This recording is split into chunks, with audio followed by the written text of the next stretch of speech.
Hello gamers, it me, again. Today I bring you another video full of video gaming. Yeah, I don't know, I've kind of reached the point in Turtle WoW where I usually stop around level 20, level 25. Um, we'll see if I keep going. And then I have a couple more games that I played recently for you. Had some interesting sessions. Um, I don't know. Today's video, I guess, is just gonna be about. I am just trying to take my own advice, and set achievable goals and be prepared to follow through on them. And so I think today's video is going to be about, um, when you just need to pull the trigger on actually doing something rather than preparing to do something. Because as you will see about, I don't know, a couple hours at most after this video goes up, there will be another video that goes up that is the first in a hopeful series of D&D, a D&D solo play. And I just made an introductory, a session 0, if you will, video, and it was really hard for me to do. Not the actual act, but leading up to it. It took weeks of listening to podcasts, reading forums, doing research, reading modules, just understanding 2nd edition and feeling confident enough to talk about it, or even really show my character sheet that I didn't even really totally do, that was mostly the Excel sheet that kind of autofilled a lot of things for me, and it's just, there comes a point where a goal that you have set is not, you're getting diminishing returns on how much preparation you can do, and it's really hard to especially even for me, because I just went through it, and that's why I am recording this, is to tell you that it happens to the best of us, that your OCD tendencies of trying to prepare as much as possible for everything so that you don't look like an ass are valid, but eventually you're gonna have to just do the thing that you're preparing for, because the preparing, I'm not gonna say it's easy, but it's comforting. It's not actually doing the thing. It's making you feel a little bit better, enabling yourself to be prepared for the thing, because you're too afraid to take that leap. And that's not to say, by any means, don't prepare and just do everything willy-nilly. That's not what I'm saying at all. I'm saying that there is a fine line between preparing for a thing and procrastinating by preparing for a thing. And I think I've found that line today, where I was just doing more research and reading more modules, and I keep having this angst about making my D&D, my AD&D thing, because I got really excited about it, and I obviously had all this passion to do all this research, do all these things, and I just wasn't making the video. And so every day I would just feel bad about myself not having progressed, and having this icky feeling of unfulfillment, if you will. And it got to a point today where I'm just like, essentially just fuck it, we gotta do it. And so I sat down, I set my 5-minute timer to say I'm gonna record for 5 minutes, and I don't have to publish anything. It's not being live streamed, it's not going directly onto YouTube. I don't have to show this to anyone else, but I'm going to record for at least 5 minutes straight talking about my AD&D video. And I ended up talking for 15 minutes because I was prepared. But if it weren't for that decision to be like, well, what else, what else can I do? What else do I need to do? What else can I do? What else should I do? And is it worth it at all to do any of those things rather than just do the thing I automatically set out for? I hope I'm making sense. I'm saying thing a lot. But, yeah, I mean, that was just my experience today. And I hope you enjoy the AD&D, but more importantly, I hope you enjoy hearing that was a struggle and a realization for me, because it really was, and it was just, it was a real revelation, I suppose. Not to be grandiose and pat myself on the back, but at the same time, it was interesting, because this has been weeks of prep in the making. And so to finally see that, just have that recorded and have that on my computer and feel like I did a good job. I haven't edited that one yet. I'm doing this one first as kind of like a cool down or a reaction to that one. But yeah, as far as message, that's pretty much all I had. As far as gameplay, Star Citizen, I have been trying my damnedest to find a good mining route, because I can't do combat all the time. It just burns me out. Can't do combat all the time, and I want to use my prospector. I bought the damn thing. I want to use it. And so I have just been struggling finding a mining route. I've been doing, again, research on,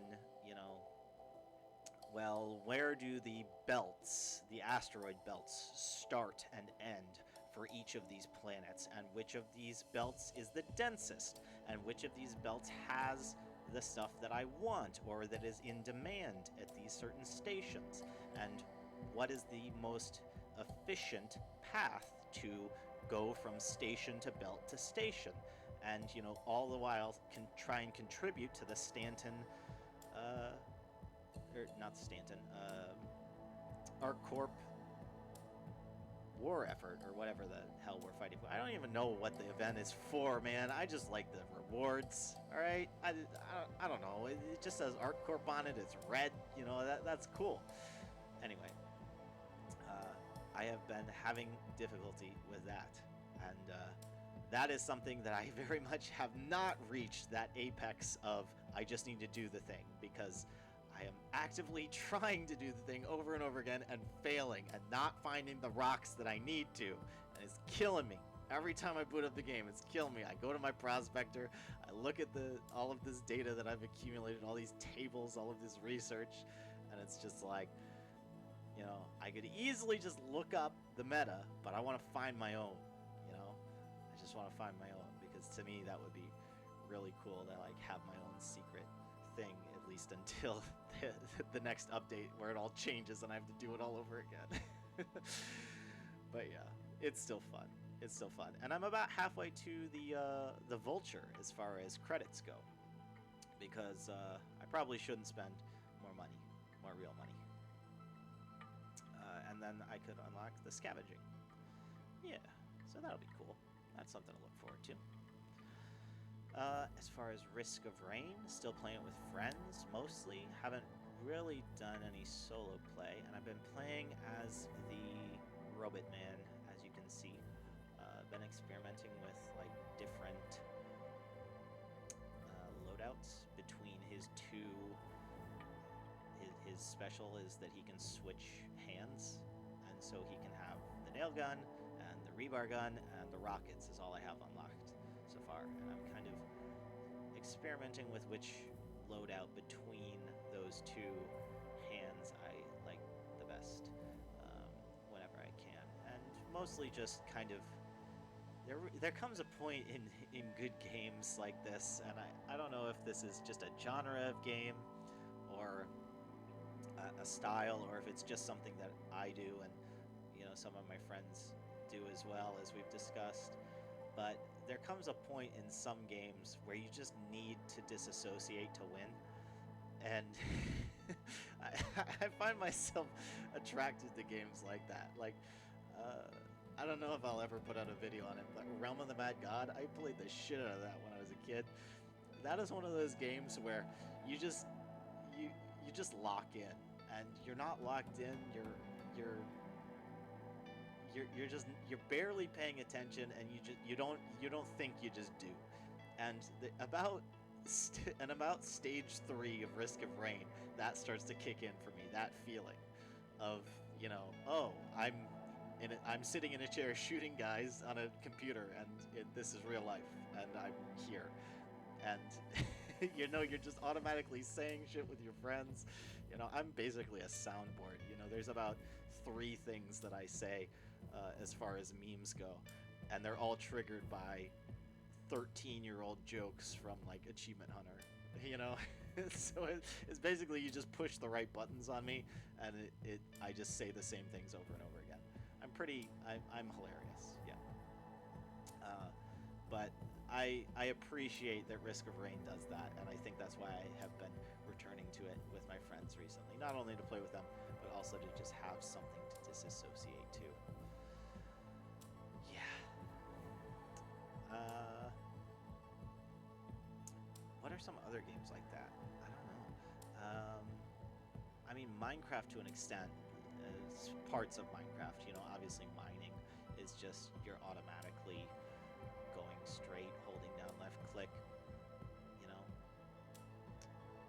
I would have to put some thought into what other games are kind of disassociative like that. I mean, I like playing games that I can only play with one, or I can play with one hand, because not for the obvious joke, thank you very much, but because sometimes I'm just like in a one-handed mood where I just want to like sip on tea or lean on my hand or text on my phone or do something else where I'm kind of like idly clicking on things. And so that's why I like that Backpack Battles game.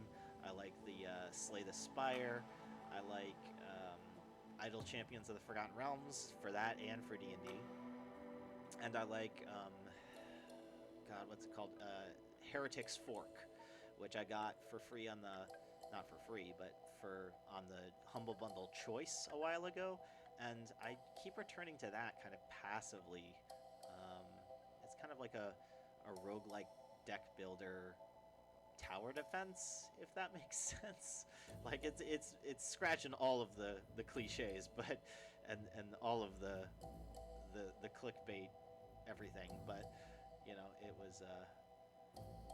it was fine. I think here, you this part of the gameplay is me waiting for my friend to eat.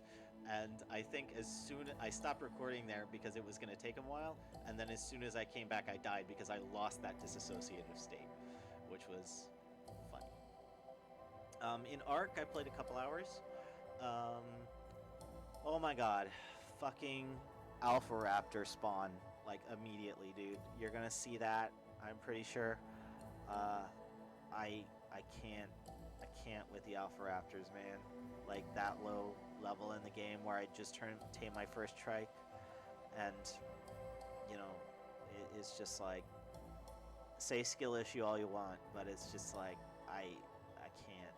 I mean, I finally killed the motherfucker, and I got like 17 levels from it, but that was not worth the pain and suffering. The pain and suffering of dying over and over again, punching the thing, running in a circle, shooting the thing, crafting more arrows when I can, dying again. Oh my god, But Ark is great. Ark is timeless, especially the island, where it's just like I do the same exact strategy every single time as far as base building goes, and I just love it. You know, it's the same exact gameplay, the same exact dinosaurs, the same exact meta for the bosses every single time. And I still return to it and I still love it. I don't know why. I don't know why. Um, but I really enjoy the Ark Survival Ascended kind of quality of life things and the slight changes that they made to the spawns on the maps. Like you didn't used to get beavers um, on on the whatever you call it, little starter island. It's not Herbivore Island, it's a different one. This little starter island. Or maybe it is Herbivore Island, I can't remember. But you didn't used to get beavers here, and that really helps a lot early game gathering wood and cementing paste. I mean, it gives you like 3 stacks of each per dam, and it it just respawns pretty frequently, and it's pretty slick. And you know, little things like the auto crafting, or not the auto crafting, but the auto turn off of like furnaces and things, so it's not just like on off and then you AFK and you burn all of your fuel. It's just little things, you know. It's not a huge deal, but little things like that. Um, and you know, I feel like it may be in my head, but I feel like they have changed how the color palettes of some of the dinosaurs to make it more interesting by default. It may be in my head, but I just don't remember having access to so many naturally pretty dinos when this game was, you know, up and coming. Here I am fighting the Alpharaptor. I'm having PTSD flashbacks. Yeah. Oh my god. Here I am rotating around the Alpharaptor because it couldn't hit me if I rotated, and dying anyway. It was not. Laughing to hide real pain. But anyway, yeah, Ark is just timeless, you know. And I love the devs, you know, that implement all of this community stuff and have events frequently about, you know, the holidays and things like that. And it's just beautiful whenever you get a game that's this big and this loved at the same time. You know, that's kind of what it drew me to Star Citizen, is that it's so big and it's so loved, you know, by the devs. And that's just insane, you know. It's incredibly rare nowadays, unfortunately. Um, but yeah, you know, as far as art goes, like many things, it's just when I need it, and nothing else will fulfill that itch. And to end, I have a little bit of No Man's Sky. I recorded more No Man's Sky because, as you'll see, I die like a bitch in about 2 minutes. Because I started permadeath because I'm like, yeah, how hard can permadeath be? I can get that fucking achievement, you know, the reach the center of the galaxy on permadeath. I can just race the center of the galaxy on permadeath. No, permadeath doesn't play, okay? I fucked around and I found out. Permadeath does not play. I played on survival after this and the next recording that I did because I still wanted to play on the new update. And this on the survival, I'm gonna take my time because it still does not play. Still does not play. Yeah. And you know, No Man's Sky, another game that's just. I've had No Man's Sky since it came out, and I've been playing consistently, returning every major update since it came out. And it's just another one of those. I don't know. It's. I wouldn't say, you know, game devs should aspire to be like No Man's Sky, because obviously the beginning few years of No Man's Sky, especially the release, was not so good. But as far as, you know, dedication goes, because, you know, the dude, man, who made No Man's Sky, I forget his name at the time, but he could have easily just taken the money and run. But he's spent years, you know, almost a decade at this point, refining his passion, because it is his passion, and he's passionate about it, and he wants to. He could have easily just taken the pre-order money and left and just kind of tucked his tail between his legs, but he didn't. And now look what No Man's Sky has become, and look at the reputation it has, and look at all of these new fancy cool updates, and all of this just positive vibes that everybody gets from No Man's Sky now. All because somebody decided to, instead of giving up or running away or hiding from, failure, which happens to us all, they decided to amend their wrongs or their failure and, stick at it. And it's just such a, not really an underdog story, I don't know, but it's just like it's a good story. It's good character development, good character arc for No Man's Sky. Yeah, but No Man's Sky permadeath does not play. Don't fuck around with it. You'll find out, like I did. But yeah, today's video didn't really have a lot to say. Kind of just rambled on. But who doesn't ramble on? Especially when you're caffeinated, like I am right now. But yeah, I just want to express gratitude to anybody watching these videos, and to my future self for looking back at all of the cringe that I am currently achieving, and just tell all of those people who are watching the videos, whenever, wherever you are, that you're valuable, and to not give in for the hard fight. Be like No Man's Sky. Don't let people fuck around and find out with you, but also keep at the hard fight. So long.